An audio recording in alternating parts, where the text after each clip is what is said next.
January 1996, Shorthand Tamil Senior Grade. Get ready for the dictation. 10 seconds.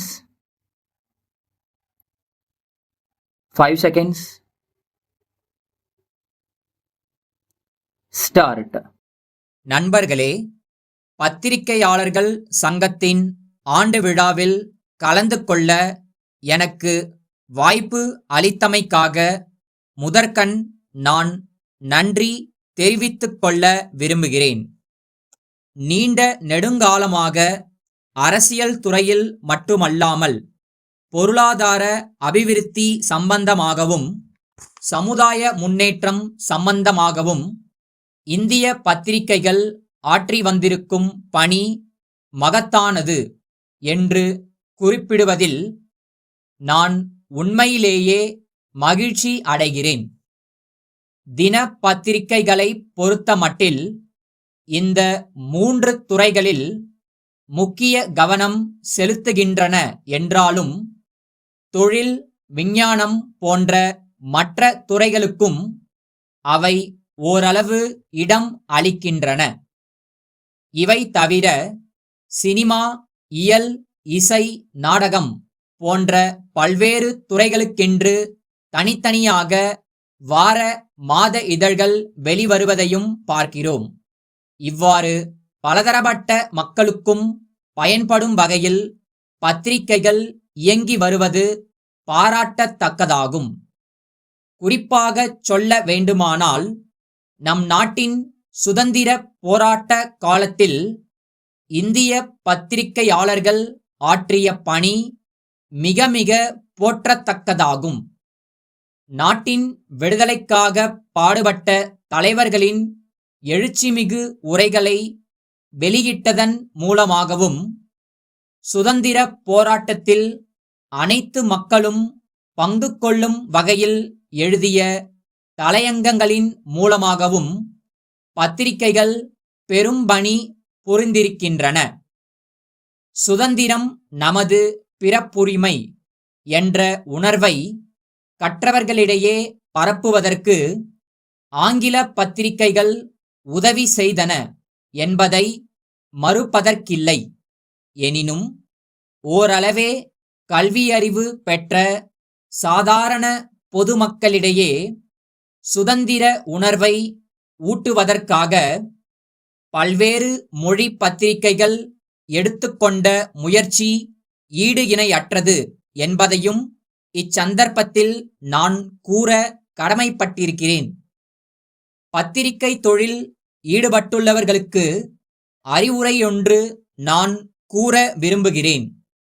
ஜனநாயகம் சிறப்புற அமைவதற்கு மக்கள் எல்லோரும் கல்வியறிவு பெற வேண்டியது ஒருபுறம் இருக்க, பெற்ற சுதந்திரத்தை பேணிக் காப்பதற்கு மக்களுடைய கடமை என்ன என்பதை பத்திரிகைகள் கட்டுரைகள் மூலமாகவும் தலையங்கங்கள் மூலமாகவும் அவ்வப்போது விளக்குவது பயனுள்ளதாக இருக்குமென்று நான் நம்புகிறேன்.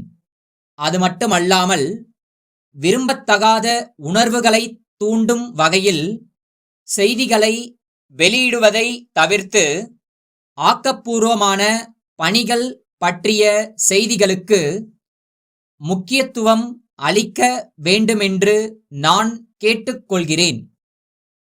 நாட்டின் விடுதலை போராட்ட காலத்தில் பத்திரிகையாளர்கள் எந்த அளவுக்கு கடமையுணர்ச்சியுடனும் தேசிய உணர்வுடனும் பணியாற்றினார்களோ, அதே முறையில் மக்களிடையே ஒற்றுமையை வளர்ப்பதிலும் பண்பாட்டை பாதுகாப்பதிலும் பத்திரிகைகள் கவனம் செலுத்த வேண்டுமென்று கேட்டுக்கொள்கிறேன்.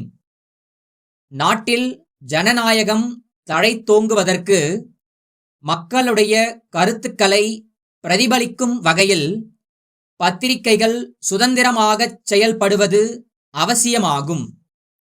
அத்தகைய பணியில் உங்களை நீங்கள் தொடர்ந்து ஈடுபடுத்திக் கொள்ள வேண்டுமென்று கேட்டு உரையை முடித்துக் கொள்கின்றேன்.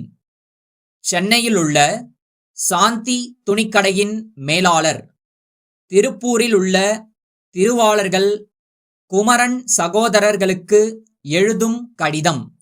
அன்புடையீர், தாங்கள் அனுப்பியிருந்த 500 சட்டைகள் கொண்ட 5 கட்டுகள் நேற்றைய தினம் எங்களுக்கு கிடைக்கப் பெற்றன. கட்டுகளை பிரித்து பார்த்தபோது அவற்றில் 100 சட்டைகள் சேதமுற்றிருந்தன என்பதை தங்களுக்கு வருத்தத்துடன் தெரிவித்துக் கொள்கிறோம்.